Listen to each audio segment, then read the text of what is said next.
What gets whether how soon Tommy Robinson gets out of jail? This judge devoted 4 minutes to it.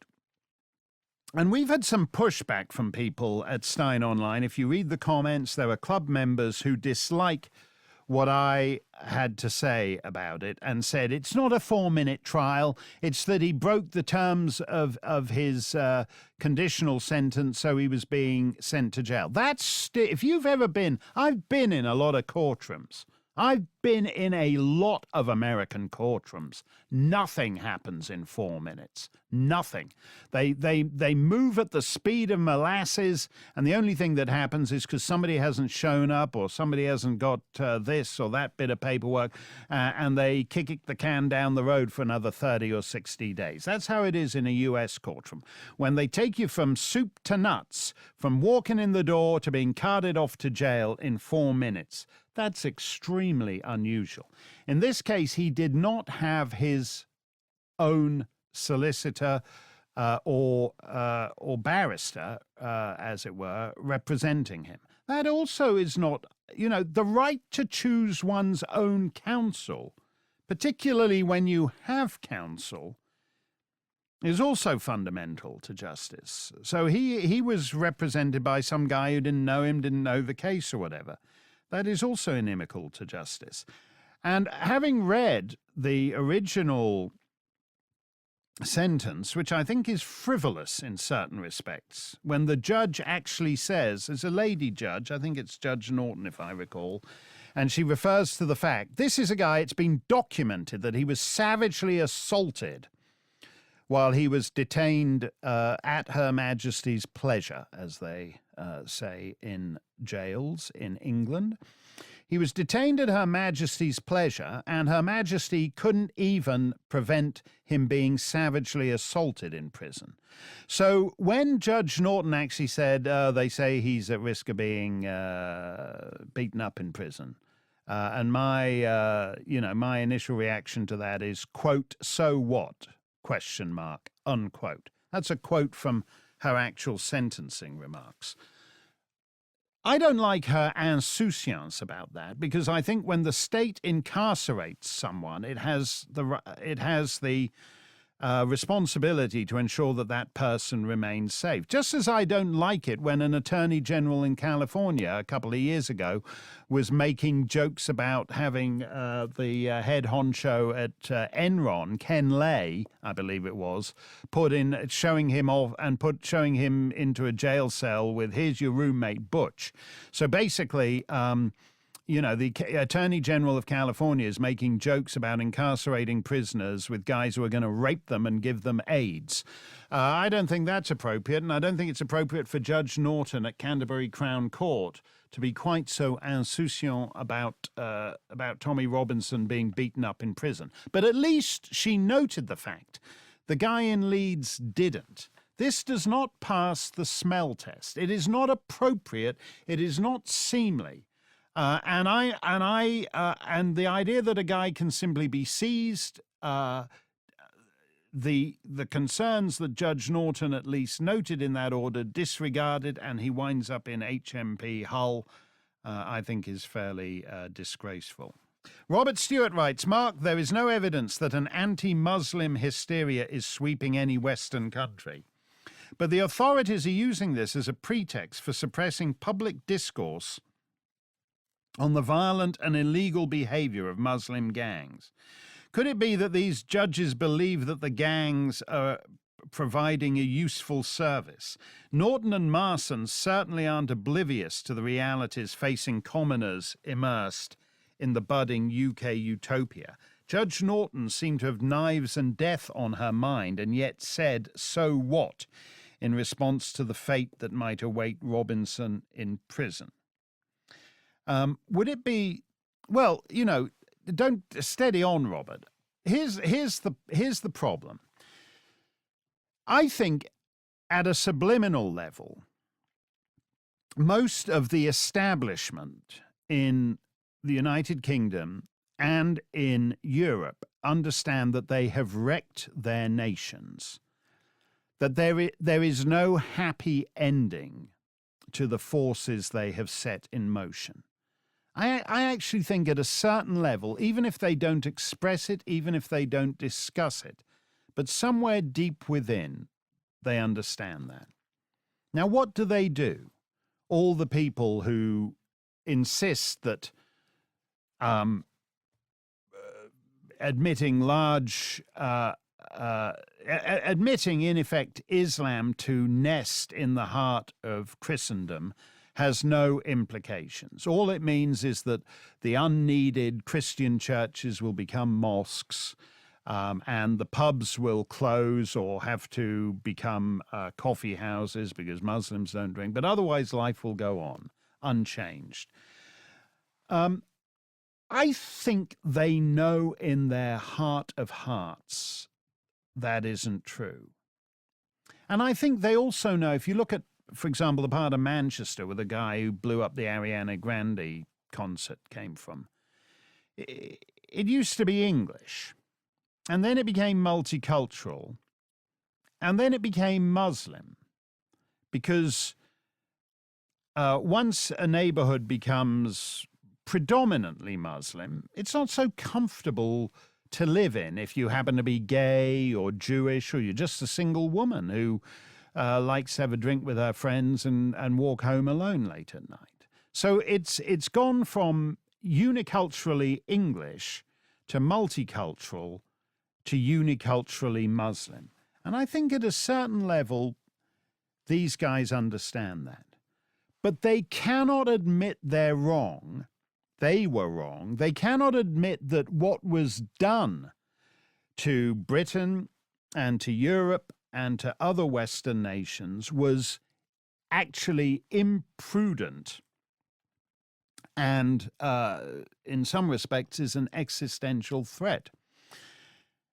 And they cannot even admit that certain public policy changes, such as restraints on immigration, for example, might be made, or changes in immigration policy. They can't admit that. And that's why it's necessary. And as I said, at a certain level, I don't think this or that police chief or judge or social worker or member of parliament, I don't think they necessarily sit around and discuss all this stuff. But I think they have internalized the reality to the point where this cannot be discussed. And the most significant fact about what happened to Tommy Robinson seems to me this, and this is what Douglas Murray brought up when we were in Copenhagen. He mentioned Tommy Robinson. When I say he was savagely attacked in jail, you may be wondering, what was he in jail for? He was in jail because he apparently made misrepresentations on a mortgage application. Now, there's people who do that, and presumably they can get into trouble for it. But the British state basically used it as a pretext to jail Tommy Robinson, and then he got savagely attacked when he was in there. And Douglas just made the point, well, there's all kinds of people who misrepresent themselves on mortgage applications. Why is it so important to get this guy in jail? And you contrast the fervor and the vigor with which they hunt down Tommy Robinson with the cold-hearted indifference to the victims of these this grooming gang, these so-called grooming gang scandals. I don't like the word grooming because grooming makes it sound as if it's a thing other than what it is, which is industrial scale child rape, child gang rape, sex slavery. I said, I went to Rotherham. I met these girls, some of whom now are damaged young women of 28, 30 up at the other end. I sat and I talked with them for hours and hours on end, and I was struck at one of the stories they have to tell, for example, which are mostly about police indifference, which are mostly about calling the police And then the police do nothing about the guy who's raping you, but they punish you. They tell you that you deserved it. You're dangled off a balcony. It's your fault for being a packy shagger. They douse you in petrol and dance around you with lit matches. It's your fault for being a packy shagger. They tell you it's your fault because you want to raise the child away from the rapists, and they won't let you. The horror stories these girls have to tell are amazing. And most of these stories have not been told in the British press. It's remarkable how few British journalists have taken the trouble to go and talk to these girls. That's the first thing. The second thing is that it's still going on. Katie, one of the young women I spoke to, was telling me that when she drops off her own daughter in Rotherham, she still sees the guys cruising, the middle-aged Muslim men cruising in their cars, in their fancy Audis and all the rest. And then 15 minutes later, she'll see them going round again, and there'll be a little pale, pasty, one-faced white girl of about 12 or 14 sitting in the seat. Rotherham's still going on. Members of the South Yorkshire Police are also engaged in statutory rape with those girls. Members of the council also engaged in statutory rape of those girls. Thousands and thousands. The official number, I think, was 1,400. My sense of Rotherham actually is that that's an underestimate. Then it's going on in Telford in Shropshire, and it's going on in Oxford, and it's going on in Yorkshire and Lancashire and all over the map. And there's no outrage. And the judges who profess to be outraged because supposedly Tommy Robinson says Muslim paedophiles, Muslim child rapists, and he forgets to say alleged Muslim paedophiles and alleged Muslim child rapists. If there was 1/100th of the outrage that Judge Norton and Judge Marson profess to feel because Tommy Robinson leaves out the word alleged, if there was 1/100th of the outrage that the British state felt toward Tommy Robinson, if 1/100th of that outrage were to be transferred to these guys who rape and take children as their sex slaves for years on end, it would not be happening. But in essence, these girls have been sacrificed on the altar of diversity, and nobody cares about them. Nobody cares about them. Tom Bruck writes, Mark, I probably won't make the Q&A this afternoon, but I do have a question. Do you think the American left's attitude toward Islam would be any different if a Democrat had been in charge on 9/11? Another way to ask is how much of the left's attitude towards Islam is reactionary against the, quote, conservative George Bush. I think that's a part of it, Tom. My view is, though, if there had been, if you take the way the Democrats reacted to 9/11, people like Hillary Clinton at the time were gung-ho to stick it to Iraq and bomb Afghanistan and all the rest of it. And they only began to climb off of that once it became clear, once the broader Democrat base started souring on the war. But I think initially, I think that would always have happened. And I think that would always have happened. Because I think basically, war presupposes that you have enemies who wish you ill.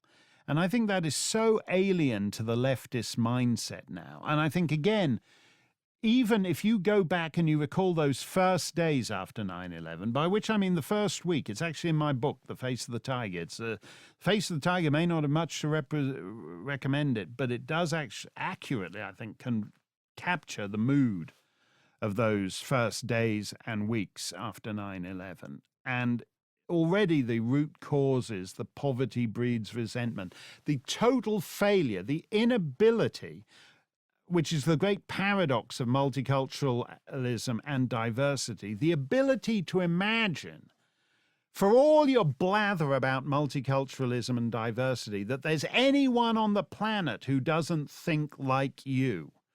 You know, so the idea that these guys in Afghanistan, you know, if you just had some job training programs, if you had a few more internships in Kandahar or Jalalabad, then they wouldn't want to become jihad. You know, the economic reductivism of the left, I think all that would still be going on. Anula writes, Dear M. Steyn, don't know whether that means Dear Mark Steyn or Dear Monsieur Steyn. I hope it's Monsieur. Dear Monsieur Steyn, congratulations on your outstanding victory in the courts. Justice feels so good. I find your site so absolutely refreshing under the circumstances. Mainstream media has lost so much credibility that the Tommy Robinson petition on change.org has almost 500,000 signatures. Only sleepwalkers will believe the slander labeling him as far right. Along with concerned football lads and freedom-loving, law-abiding citizens who still have the will to protest and speak up against ever-growing tyranny and divisive tactics of domination.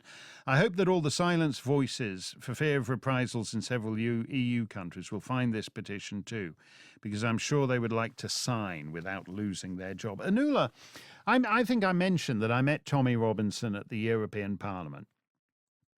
He's intelligent, he's engaging, he's charismatic. You run up in Britain, you run up against the kind of snob factor because he's a street guy. And the respectable classes dislike that about him. If you actually watch him, I think I put in a link to his interview with Jeremy Paxman, who used to be the most fearsome BBC interviewer on Newsnight. He was someone who could fillet people. That's what he was. And he's grown a little sort of sleepy over the years, but he was super sleepy with Tommy Robinson. And I think Tommy Robinson, to anyone who's followed issues of Islam and the West, Tommy Robinson was informed and Jeremy Paxman was out of his depth. But I invite you to look that up on the internet and reach your own conclusions about that. I would simply say, and we have club members who object, who don't like Tommy Robinson. You know, and like I'm like an effete show tune queen. Obviously, if I ran into Tommy Robinson in a pub in Luton, he'd think I was just some sissy show tune boy and wouldn't want anything to do with me. That's fair enough. I understand social distaste, but I reiterate a point that I've made for over a decade now, that if the respectable parties, if all the respectable people in society rule certain subjects out of bounds, then people will turn to the unrespectable ones. That's not a great insight of mine. It's perfectly bloody obvious, or it should be. To the British and European political consensus, and to a certain extent in the United States, because it explained what happened with Trump. Basically, the Democrats, there are two parties. In the United States, it's a two-party system. And both parties decided they didn't want to talk about immigration. The Democrats, because they want new voters, and the Republicans because they want cheap labor. The Democrats' position is shrewd and logical from their point of view. The Republican one is completely stupid, which is why they're called the stupid party. But the fact of the matter is that the people wanted the right to talk about immigration. And so when immigration, they can't talk to the Democrats about it. The Republicans are all open borders fanatics like Lindsey Graham and Paul Ryan. And you have people like Marco Rubio and Jeb Bush saying illegal immigration is an act of love and all the rest of it. And so eventually a significant number of people said, to hell with both parties, we'll go for this guy, Trump. And Trump basically performed a hostile takeover of the Republican Party, which is where we are to now. Now, that's exactly the same thing that has happened in the United Kingdom, in France, in Germany, in the Netherlands, in Scandinavia, in Italy, and in Eastern Europe, where the respectable classes have said, I'm sorry, but you just can't talk about immigration. It's vulgar and racist, so please don't talk about it.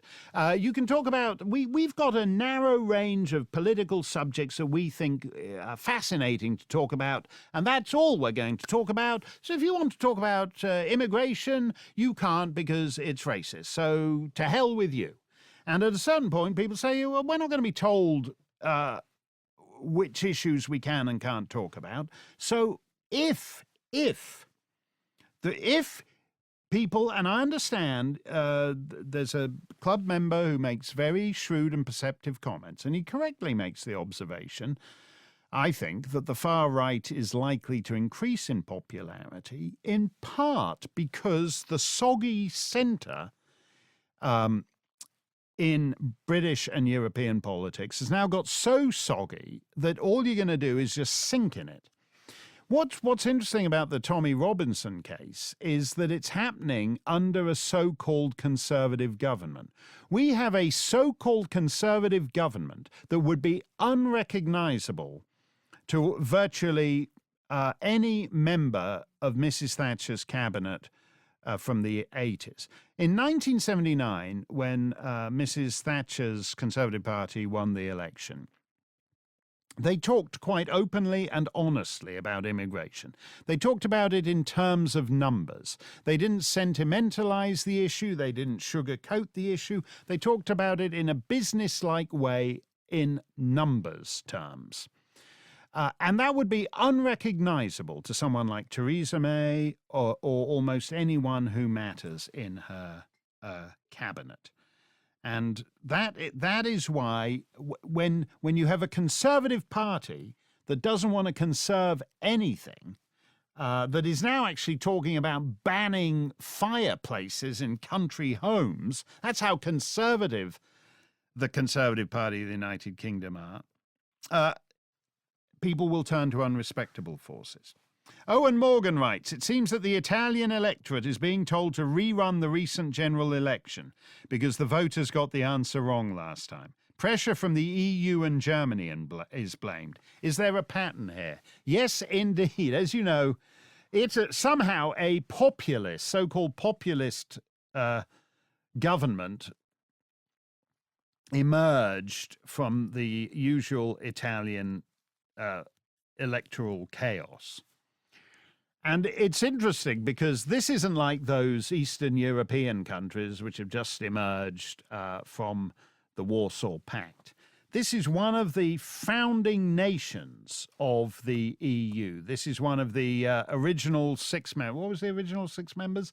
Belgium, Netherlands, Luxembourg, France, Germany, and Italy. So this is part of the hardcore of European Union. And they got the answer wrong, and they're now being told you can keep voting until you get the answer right, which is the way they do it.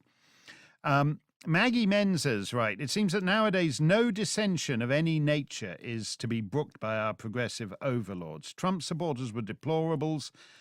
Tommy Robinson is treated as a perpetual enemy of the state. People lose their livelihoods because of their opinions, to say nothing of climate change.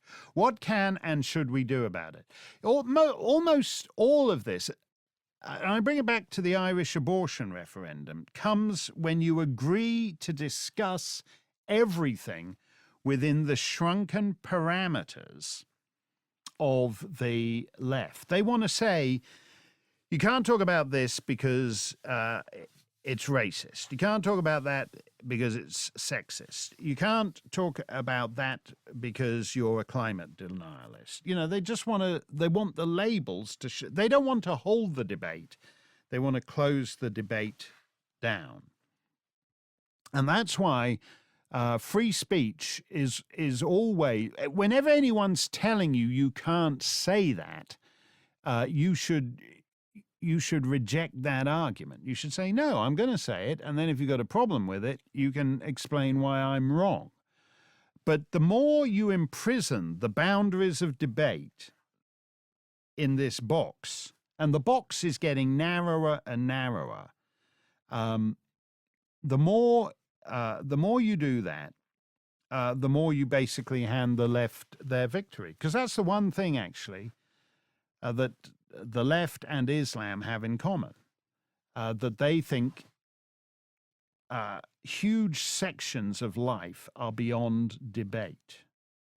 Islam basically says you can't talk about this, you can't talk about that, and all the rest of it. And the left is like that too. And interestingly, when you look at the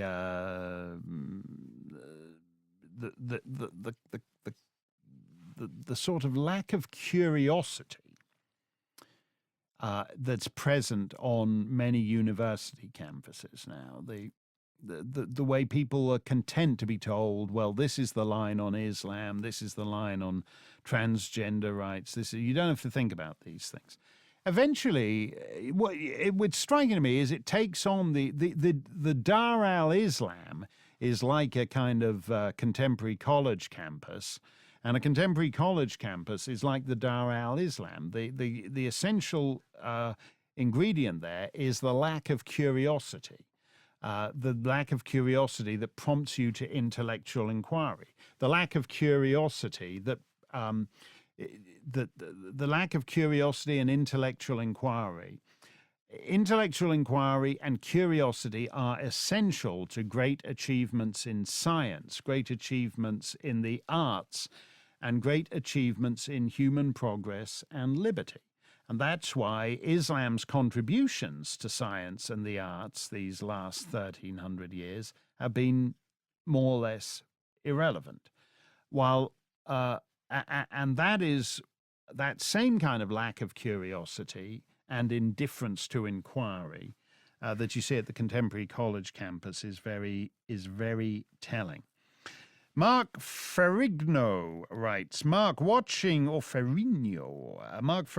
writes, Mark, watching Tommy Robinson being disappeared by the British establishment is truly terrifying. Does this show Muslim rape gangs are a permanent feature of life in the UK?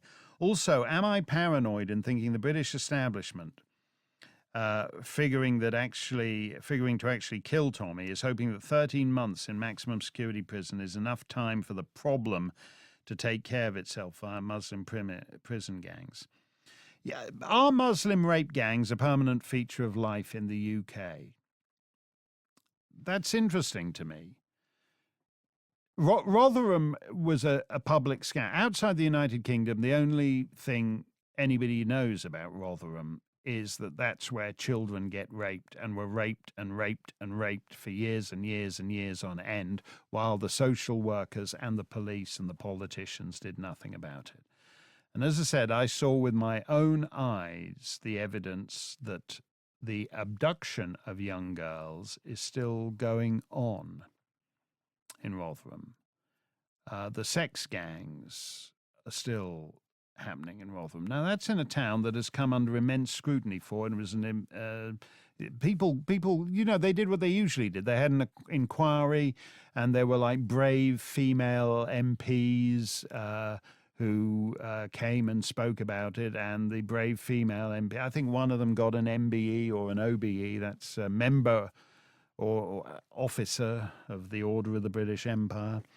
And so the British establishment did what it usually did. It had a little moment in the spotlight, it handed out some gongs, and meanwhile, and then everybody's, they can't get, the girls I spoke to can't get the attention of the politicians now, because they were invited to Downing Street. A couple of them went to Downing Street once, and they met David Cameron. And he checked that off his list. He's done Rotherham. And that's how they feel. That's how they feel about it. So, yes, it is going on still, and it's not going to change. And that's actually, that's amazing to me, that they basically feel that they know this is going on, but addressing it honestly is too difficult for them. Kate Smith, or Smythe, says, "Hi, Mark. Regarding non-Russians in the Russia investigation, how many degrees of separation are there between Alexander 007 Downer and Stefan Halper? Are they directly connected, as the title of your recent article suggests? Do you personally expect to be banned from speaking in the UK or have online content blocked at some point in the future based on recent events there, including the Tommy Robinson case?" Well, what was astonishing to me is the number of people that they've banned from the UK who land at Heathrow and are turned back. I find that really disturbing. I find it particularly disturbing when they are subjects of the Crown, such as happened to Lauren Southern, because I'm old-fashioned enough to believe that the Queen's subjects should be able to move between her realms at ease. And I think it would be, and I don't rule out that at some point they will find it easier just to exclude larger and larger numbers of people from the United Kingdom. Now, I don't mean everyone thinks this is very cute. I saw somebody, Hugo Rifkin, who wrote a column in the Times about how the American image of the United Kingdom as a sort of hollowed out. I joked some years ago that Britain was turning into Somalia with chip shops. And yes, it has an element of exaggeration, but that is the trend line. And actually, the chip shops are disappearing. If you go through the East End, it's actually getting very hard to find fish and chips in the East End. I was exaggerating, but the trend line is there. And Hugo Rifkin and the Guido Fawkes, the big blogger, were mocking this. They're mocking this. And Guido Fawkes said, yes, life in Britain is hellish. Someone gave me an odd look on Southern Railways the other day. And what he means, of course, by that is that for many people, life in Britain is still very agreeable. If you have a country home in one of those Wiltshire villages, if somewhere in the Cotswolds, and you go down to your country cottage every weekend and you look out from the back of your cottage at the fields going toward the ha-ha. Do you have a ha-ha? I haven't said ha-ha in a long time. It's an English landscaping device. It's like a large ditch that they used to put at the end of the garden, separating the garden from the fields beyond. So you didn't have to look at a big hedgerow. So you could come out and sit on your terrace, have Pims on your terrace, look at your lawns stretching to the ha-ha, and then the great ancient hedgerows and fields beyond stretching into the distance. And you had like a beautiful, and if you've got some like spectacular £2 million weekend home in Wiltshire, you think that England, undying England, is a terribly agreeable and civilized place to live, and that all these people get it. Why does Tommy Robinson have to spoil it by getting so excited about all these Muslim chappies? Well, you've met a couple of these Muslim chappies. They seem perfectly yeah. That's the isolation that comes. Hugo Rifkin, who wrote this column in the Times, is the son of Sir Malcolm Rifkin, the former, Her Britannic Majesty's former Secretary of State for Foreign Affairs. So, yes, if you're Hugo Rifkin, life goes on and seems very agreeable for all kinds of people. Jeremy Paxman at the BBC, life is incredibly agreeable. If you live in the East End of London, if you live in Luton, if you live in Bradford, Yorkshire, if you live in large parts of Birmingham, in the English Midlands, you understand that what is happening is transformative because your part of England has already been transformed. So it's just a question of how much more gets transformed and what England is looking like at the end point of that transformation. And maybe at that point, the guy sitting there in his beautiful country home in the Cotswolds, sitting on the terrace, looking out at the lawns stretching to the ha-ha, and then the ancient fields beyond, he might actually at that point be able to discern a couple of fire-breathing imams on the far horizon. But right now he can't. So he thinks this kind of talk is nutty, which is, again, one more reason why it gets left to the likes of Tommy Robinson.